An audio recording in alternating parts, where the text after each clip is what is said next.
सुनने में अजीब लगता है, लेकिन हमारी आंखों के ठीक सामने ऐसी हजारों चीजें हैं जिन्हें हम रोज देखते हैं, छूते हैं, पर अगर उन्हें माइक्रोस्कोप के जूम लेंस से देखा जाए तो पहचानना नामुमकिन हो जाता है। एक मामूली सी सुई की नोक से लेकर हमारे बाल और रेत के कण तक जूम इन करते ही एक ऐसी भयानक और जादुई दुनिया खुलती है जो आपने सपने में भी नहीं सोची होगी। तो तैयार हो जाइए, क्योंकि आज का यह नजारा आपका दिमाग हिलाकर रख देगा।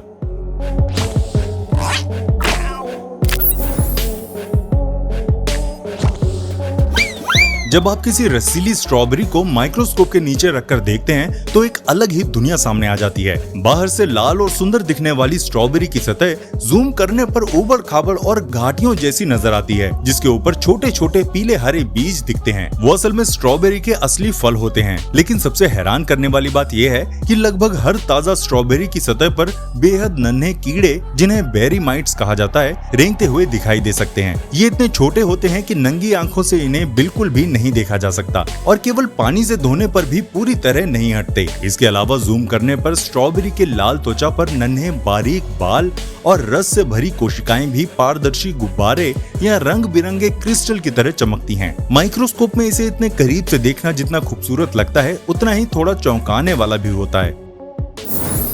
माइक्रोस्कोप के नीचे इंसान के खून की एक बूंद रखते ही लाल रंग का वो साधारण सा तरल अचानक एक तैरती हुई मिनी दुनिया में बदल जाता है। ध्यान से देखने पर सबसे पहले करोड़ों की संख्या में गोल चपटी और बीच में से थोड़ी सी धसी हुई रेड ब्लड सेल्स दिखाई देते हैं, जो छोटी छोटी डोनट जैसी लगती हैं और लगातार बहती रहती हैं। इन्हीं के बीच कभी कभी थोड़े बड़े और चमकीले सफेद रंग के कण नजर आते हैं, जिन्हें व्हाइट ब्लड सेल कहते हैं। ये हमारे शरीर के सिपाही हैं, जो बीमारी फैलाने वाले कीटाणुओं को निगलते हुए दिखते हैं। साथ ही बहुत नन्हे प्लेटलेट्स जाल की तरह बिखर कर बहते हुए खून का थक्का बनाने की कोशिश में लगे रहते हैं। ये सब एक हल्के पीले रंग के बहते हुए पानी यानी प्लाज्मा में तैरता है। माइक्रोस्कोप से देखने पर यह एहसास होता है कि हमारे अंदर का ये खून कोई सादा तरल नहीं, बल्कि एक बेहद व्यस्त और जबरदस्त ट्रैफिक वाली माइक्रो सिटी है।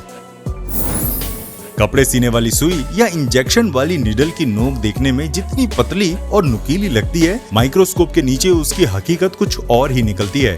नंगी आंखों से बेहद चिकनी और तेज दिखने वाली ये नोक जूम करने पर काफी मोटी, उबड़-खाबड़ और खुरदरी दिखाई देती है। अगर सुई का इस्तेमाल एक बार भी कर लिया गया हो तो उसकी नोक सीधी ना होकर आगे से मुड़ी हुई हुक जैसी या कुचली हुई नजर आती है। मेडिकल इंजेक्शन की सुई का सिरा अंदर से खोखला और ढलानदार कटा हुआ दिखता है, ताकि दवाई आसानी से शरीर में जा सके। उस पर धातु की खरोंचें और इस्तेमाल के निशान साफ तौर पर दिखते हैं। बाहर से बिल्कुल परफेक्ट और धारदार दिखने वाली सुई माइक्रोस्कोप में इतनी कटी फटी दिखाई देती है कि देखकर यकीन करना मुश्किल हो जाता है।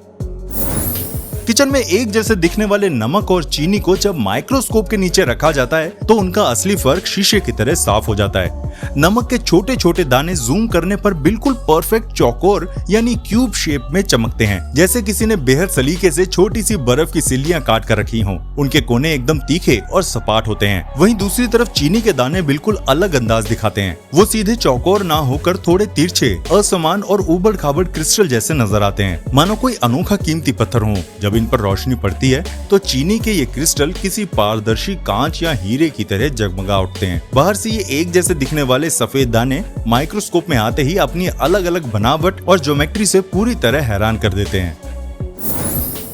इंसान की जीभ को जब माइक्रोस्कोप के नीचे देखा जाता है तो इसकी चिकनी दिखने वाली सतह किसी अनजान ग्रह के उबड़ खाबड़ जंगल जैसे लगने लगती है। जूम करने पर जीभ के हजारों छोटे छोटे नुकीले और कांटेदार उभार दिखाई देते हैं। इन्हें पैपिली कहा जाता है। ये बारीक कांटे खाने को पकड़ने और उसे चबाने में मदद करते हैं। इन्हीं कांटों के बीच में मशरूम जैसे गोल लाल उभार भी छिपे होते हैं। इनके अंदर हमारे स्वाद बताने वाले टेस्ट बर्ड्स मौजूद होते हैं। अगर और गहराई से देखें तो इन पैपिली की दरारों में खाने के बेहद सूक्ष्म कण और मुंह के हजारों बैक्टीरिया भी तैरते हुए नजर आते हैं। बाहर से बेहद सामान्य दिखने वाली जीभ को करीब से देखना जितना दिलचस्प है, उसकी ये कांटेदार और खुरदरी बनावट उतनी ही हैरान करने वाली भी लगती है।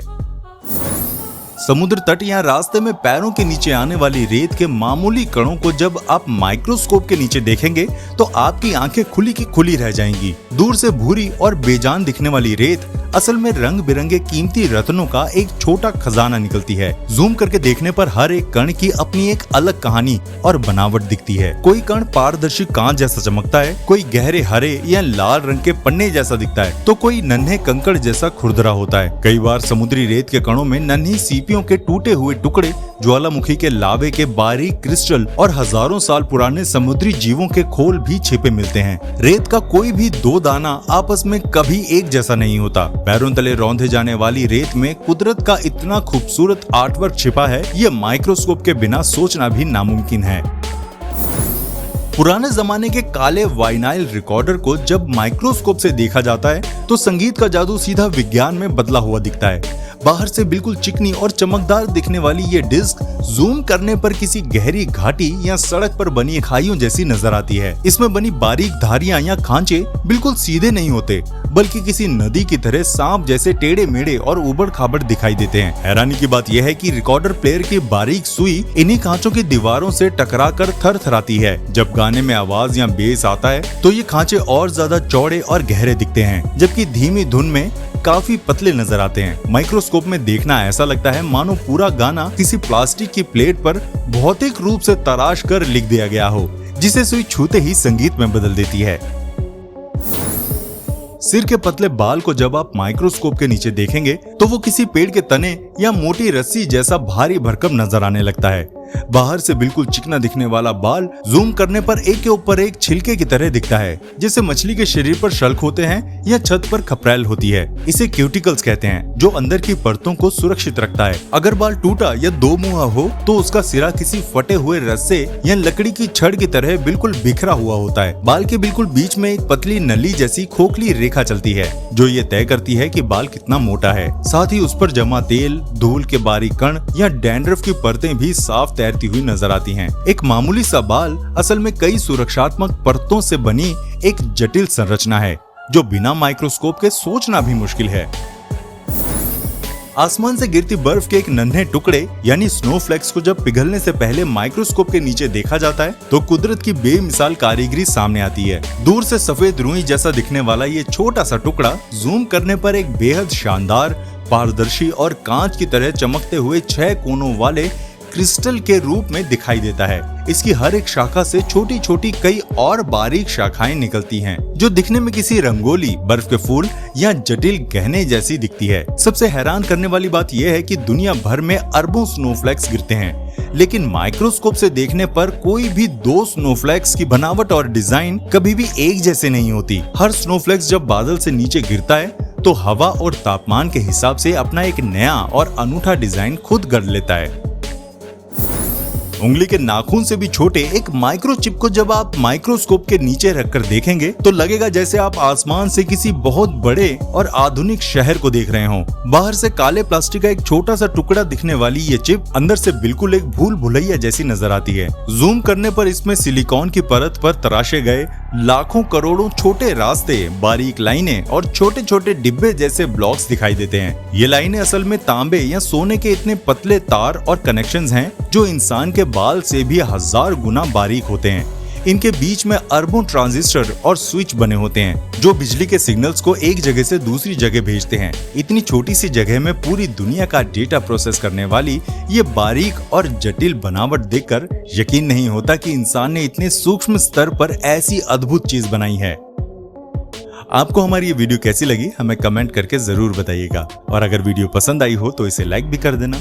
मिलते हैं आपसे अगली वीडियो में, तब तक प्लीज अपना बहुत ध्यान रखिएगा।